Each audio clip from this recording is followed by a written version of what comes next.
2 दिन पहले ईद के दूसरे दिन, बल्कि हम शहर से आगे सरूनगर में, मेरे ख्याल से मलकपेट कॉन्स्टिट्यूंसी में भी नहीं आता वो, इसमें एलबी नगर असेंबली कॉन्स्टिट्यूंसी में आता कोई को। मगर मीडिया के लोग क्या कर रहे हो इसी,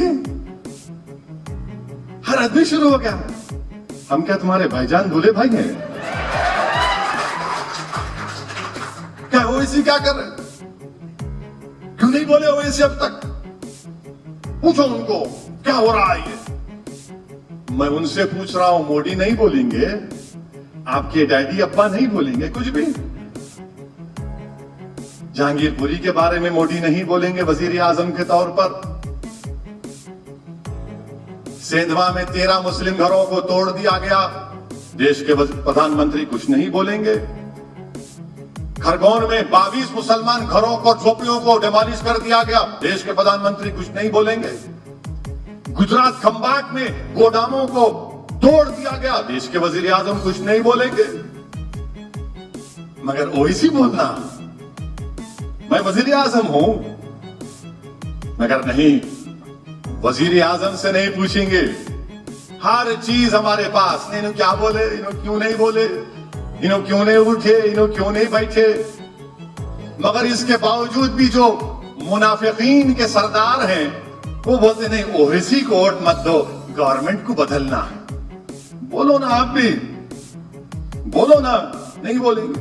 हद तो यह हो गई कि मध्य प्रदेश में अपाहिज है जिसके हाथ कटे हुए, उस पे मुखत उसकी दुकान को तोड़ दिए। क्या पत्थर फेंका? हाथ टूटा हुआ आदमी पत्थर फेंक सकता? माशाल्लाह से उस पे कोई सवाल नहीं करेगा। कोई टीवी चैनल का एंकर पूछेगा नहीं, अरे कैसे कर सकता है भाई ने, नहीं पूछेंगे। ये जान की अहमियत है इस्लाम में। तुमको कोई अख्तियार नहीं है कि तुम किसी की जान ले लो। अगर तुम अपने घर में माशरे को अच्छा रखते, तुम्हारे घर जन्नत का एक हिस्सा बन जाता, तो ये तमाम चीजें होती नहीं ना। मगर आप नहीं, आपको दिखाना है अपना गुरूर, अपना तकब्बुर।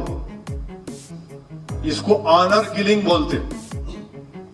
अब इसका और एक रुख है, ये मीडिया वाले कल से चला रहे, कल से एक नया रंग बना के पेश कर रहे।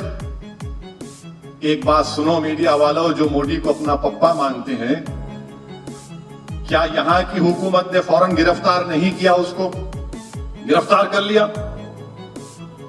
और अब जो ओवैसी पर उंगलियां उठा रहे हैं, मैं कंडेम किया। क्या मैंने कहा कि मैं जुलूस निकालूंगा उस कातिल के लिए? क्या मैंने कहा उसके लिए वकील खड़ा करूंगा? क्या मैंने कहा उसकी गुलपोशी की जाएगी? नहीं ना। और फिर मध्य प्रदेश में आसिफ का किस्सा है, आसिफ का किस्सा है। वो गांव का नाम क्या है? उस गांव का नाम है डिंडोरी। हाँ, उस गांव का नाम है डिंडोरी, मध्य प्रदेश में। साक्षी और आसिफ दोनों अपने पसंद से शादी कर लिए। आपको मालूम क्या हुआ?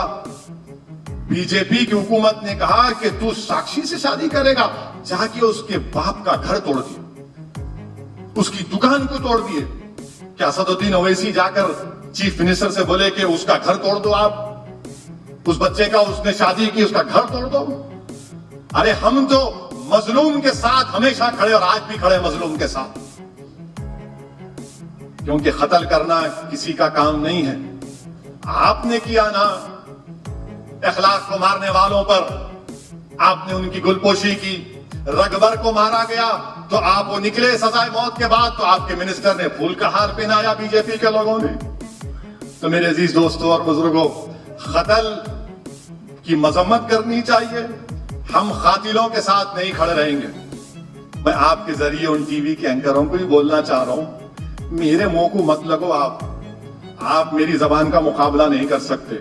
और मैं कब बोलूंगा, क्या बोलूंगा, किस वक्त बोलूंगा, वो मैं तय करूंगा, तुम नहीं तय कर सकते, याद रखो। तो हम इनको बताना चाह रहे, जो देखो नहीं बोले, नहीं बोले, नहीं बोले, मोदी को पूछो ना। हाथ कटे हुए आदमी पर केस बुक हो गया पत्थर फेंकने का, वजीर आजम कुछ नहीं बोलेंगे।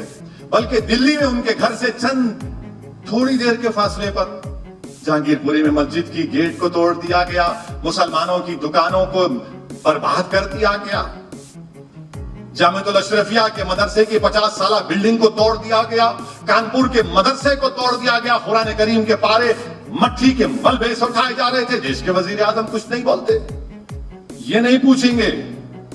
मेरे अजीज दोस्तों और बुजुर्गों, जिस किसी ने भी हरकत की है हम उसकी मजम्मत करते, हम उसकी तायीद में नहीं ठहरे, ना कभी ठहरेंगे। मैं तेलंगाना की हुकूमत का भी उन्होंने सही फैसला लिया, फौरन गिरफ्तार किया और कहा कि स्पेशल कोर्ट बनाएंगे। बहरहाल जो भी हो सजा मिलनी चाहिए उसको।